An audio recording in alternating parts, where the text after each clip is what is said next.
शिराज। कल की महापंचायत से पहले हिली सरकार, डीएसपी और थानेदार पे हुई हत्या की एफआईआर। क्या है ये मामला, इस पे जानकारी देंगे हल्ला बोल टीवी के संपादक दीपक शर्मा। भरत तिवारी एनकाउंटर में बैकफुट पर सरकार आ गई है और कल जब शाहपुर के कुंडेश्वर स्थान बिलौटी में महापंचायत लगने जा रही है, हजारों हजार वहां किसान जुटने जा रहे हैं, उससे पहले सम्राट चौधरी सरकार बैकफुट पर है। और यह लोकतंत्र की जीत है जो सरकार को एसडीपीओ वहां के एसएचओ पर 7 दिन बाद हत्या की एफआईआर दर्ज करनी पड़ी है। आज वहां के डीएसपी, एसएचओ और दूसरे पुलिसकर्मियों पर हत्या की एफआईआर दर्ज हुई है। मां ने कहा था कि बेटे को, भरत तिवारी को घेर कर गोली मारी गई है। अब भरत भूषण तिवारी के एनकाउंटर के 7वें दिन भरत भूषण तिवारी की मां आशा देवी के आवेदन पर डीएसपी, एसएचओ और दूसरे पुलिसकर्मियों पर हत्या की एफआईआर हुई है।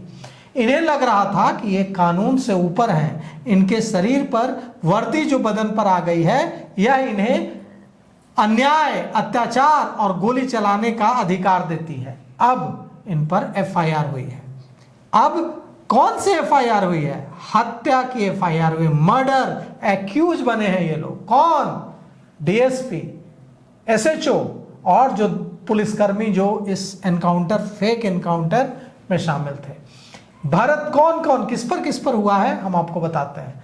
भरत तिवारी की मां आशा देवी के आवेदन पर जगदीशपुर के डीएसपी, एसडीपीओ राजेश कुमार शर्मा और वहां के जो थानाध्यक्ष थे, एसएचओ थे राजेश कुमार मालाकार सहित दूसरे पुलिसकर्मियों पर सरेंडर करने के बाद भरत भूषण तिवारी की गोली मारकर हत्या करने का जो आरोप था, उसमें जो आशा देवी ने, भरत तिवारी की मां ने जो आवेदन दिया था, उस पर 7 दिनों बाद आज एफआईआर दर्ज हुई है। 17 जून को भरत तिवारी को गोली मार दी गई थी। उसने फेसबुक लाइव बंद किया था और सरेंडर किया था। यह इस केस में अब तक 4थी एफआईआर है। अब तक आपको आश्चर्य होगा कि किस पर एफआईआर हुई थी। भरत तिवारी मारा गया और भरत तिवारी के पिता पर एफआईआर हुई। भरत तिवारी के भाई पर एफआईआर, उसके मारे जाने के बाद भरत तिवारी के पिता और भाई पर एफआईआर हुई कि ये लोग उसको शेल्टर दे रहे थे, जबकि इन लोगों ने थाना जाकर कहा कि आप लोग उसको मारिए मत, सुरक्षित पकड़ लीजिए, और फिर भी उनके पिता और भाई पर एफआईआर दर्ज की।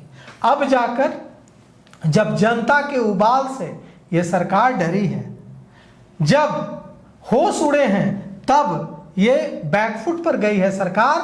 और अब जाकर जो आरोपी पुलिसकर्मी हैं फेक एनकाउंटर के, डीएसपी राजेश शर्मा और राजेश मालाकार, इन दोनों राजेश पर अब हत्या की एफआईआर दर्ज हुई है। अब सवाल यह उठता है कि भरत की मां आशा देवी ने जो आवेदन दिया था उस पर इतना समय क्यों लग गया एफआईआर करने में? इसलिए क्योंकि सरकार, पुलिस नहीं चाहती थी कि एफआईआर हो, लेकिन जनता के दबाव की वजह से, इस महापंचायत के डर से अब यह सरकार झुकी है और एफआईआर दर्ज की गई है। जो आशा देवी ने आवेदन दिया था उसमें आशा देवी ने, भरत तिवारी की मां ने कहा था कि जवैनिया गांव के बाढ़ प्रभावितों के पास पहुंचने पर फेसबुक लाइव हुआ और भरत तिवारी ने अपनी मांगों को बताने के बाद कहा कि मुझे उम्मीद है कि अब मेरी मांगें पूरी होंगी, इसलिए मैं अपने हथियार को फेंक कर सरेंडर कर रहा हूं। कल मुझे पूर्व केंद्रीय मंत्री अश्विनी चौबे ने बताया कि उसके गले में एक सोने का लॉकेट था। उसने विस्थापितों से कहा कि मेरे लड़ने से आपकी कोई समस्या दूर नहीं हो रही है, अब मैं इसको बेच देता हूं और हथियार खरीद लेता हूं और आप भगत सिंह बनता हूं, हो सकता है आपकी समस्या पूरी हो जाए। जब पुलिस ने उसे गोली मार दी तो वो हंसने लगा गोली लगने के बाद और कहा कि मेरे साथ तो धोखा हो गया, लेकिन हो सकता है कि मेरी शहादत इन विस्थापितों की जो स्थिति है उसको बेहतर कर दे। अब इन्हें साफ पानी मिलने लगे। अब गड्ढे में जो इनका जीवन बीत रहा है, इससे इनको भरी मिट्टी भर क्या मांग रहा था भरत तिवारी, क्या मांग रहा था विस्थापितों के लिए? घर घोड़ा गाड़ी नहीं मांग रहा था, वो कह रहा था कि ये विस्थापित, जवैनिया गांव के विस्थापित जिन्हें आपने गड्ढे वाली जमीन दी है, इन्हें समतल जमीन दे दो। इतनी सी मांग थी। साफ पानी मांग रहा था और नहीं दे पाई ये सरकार, ये सिस्टम, भ्रष्ट अधिकारी लड़ रहा था।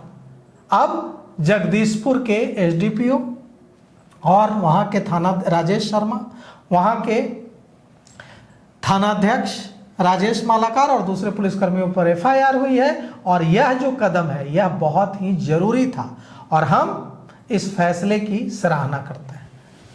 तो सुना आपने, इन सब पे आपकी क्या राय है हमें कमेंट बॉक्स में बताएं। आगे की खबरों के लिए बने रहें हल्ला बोल टीवी के साथ। धन्यवाद।